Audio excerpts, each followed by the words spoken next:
Το να γνωρίζουμε την πονηρία των ανθρώπων, δηλαδή το κακό που κάνουν οι άλλοι, μικρό ή μεγάλο, μας αλλοιώνει τη λογική. Εξασθενίζει τις δυνάμεις μας, διότι δεν συμμαρτυρεί με το Θεό. Τελικά, έχουμε αδιαλείπτως ένα πειρασμό μπροστά μας. Γι' αυτό δεν πρέπει να θέλουμε να μαθαίνουμε και να γνωρίζουμε τι κάνει ο άλλος. Εάν έρθουν να μου μιλήσουν για άλλους, θα τους κλείσω το στόμα ή θα σηκωθώ να φύγω. Και αν κάποιος έρθει να μου πει τον πόνο του, θα του πω: «Δεν έχεις γέροντα, στο γέροντά σου να μιλήσεις». Και αν μου απαντήσει ότι δεν έχει, θα του πω να βρεις. Εγώ δεν είμαι πνευματικός. Πήγαινε να βρεις ένα πνευματικό που θα μπορεί να σε παρακολουθεί. Ξέφυγε δηλαδή εσύ την αμαρτία του άλλου. Όσο μένεις άτρωτος από τα κακά του άλλου, τον βοηθάς, διότι μόλις ο άλλος σου πει κάτι κακό, αμέσως ξεπέφτει στα μάτια σου και μειώνεται η αγάπη σου, όσο και αν νομίζεις ότι τον βοηθάς. Έτσι είμαστε εμείς οι ανθρώποι. Καταστρέφεται όλος διόλου η αγάπη μας και προς τον Θεό και προς τους ανθρώπους, εφόσον αναμειγνιόμεθα στην ιδιωτική του ζωή. Αυτή είναι η υπόθεση μόνο του αρμοδίου προσώπου και ποτέ εμού του μοναχού ή λαϊκού. Το να αγαθοποιώ όσους με κακοποιούν με οδηγεί στην ειρήνη, διότι όλοι οι άνθρωποι τελικώς μας βάζουν προσκόμματα. Με ένα λόγο, με ένα βλέμμα, με το περπάτημά τους, με τη χαρά τους, με τη λύπη τους, παρεμβαίνουν στην πορεία μας.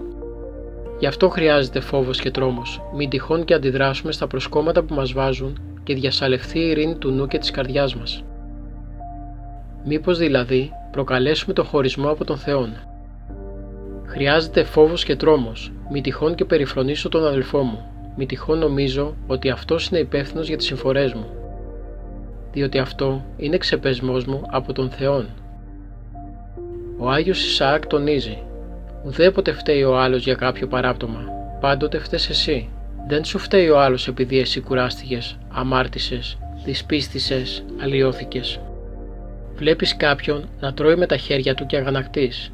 Αυτό δείχνει σαφώς ότι δεν άρχισες ακόμη την πνευματική σου ζωή. Η άσκησή σου είναι στα προήμια. Για να μπορέσεις να ξεπεράσεις αυτούς τους κοπέλους, να αγαθοποιείς όποιον σε κακοποιεί, σκόρπα όσο μπορείς αγαθότητα. Είσαι στον κόσμο, μπορείς να του βρεις δουλεία. Είσαι στο μοναστήρι, εάν σε καταραστεί, να τον ευλογήσεις. Εάν σε χτυπήσει από την δεξιά σχιαγώνα, να του πεις χτύπαμε και από την άλλη. Δείξε την αγάπη σου ανάλογα με το πώς σου ανοίγει δρόμο ο ίδιος ο Θεός. Όμως διαρκώς συμβαίνουν στη ζωή μας απρόοπτα. Έρχεσαι στο μοναστήρι για να βρεις πνευματική ζωή και συναντάς κακούς. Είναι απρόοπτο. Ζητάς κελία από την πλευρά του μοναστηριού που δεν έχει υγρασία. Το αποκτάς, διαπιστώνεις όμως ότι η θάλασσα σου προκαλεί αλλεργία. Οπότε δεν μπορείς να χαρείς ούτε την ημέρα ούτε τη νύχτα. Αμέσως θα σου πει ο λογισμός: σήκω να φύγεις, είναι απρόοπτο.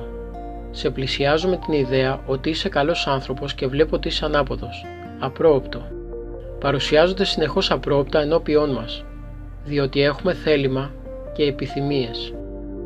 Τα απρόοπτα είναι αντίθετα προς το θέλημα και την επιθυμία μας. Γι' αυτό και μας φαίνονται απρόοπτα. Στην ουσία όμως δεν είναι, διότι άνθρωπος που αγαπά τον Θεόν προσδοκά τα πάντα και λέγει πάντοτε «γεννηθείτε το θέλημά σου». Θα έρθει βροχή, λέλαπα, χαλάζι, κεραυνός ή το όνομα του Κυρίου ευλογημένων. Επειδή αυτά κοστίζουν στη σαρκικότητά μας, γι' αυτό εμείς τα βλέπουμε ως απρόοπτα. Για να μην ταράζεσαι λοιπόν κάθε φορά και στεναχωριέσαι, για να μην αγωνιάς και προβληματίζεσαι, να τα περιμένεις όλα. Να μπορείς να υπομένεις ό,τι έρχεται.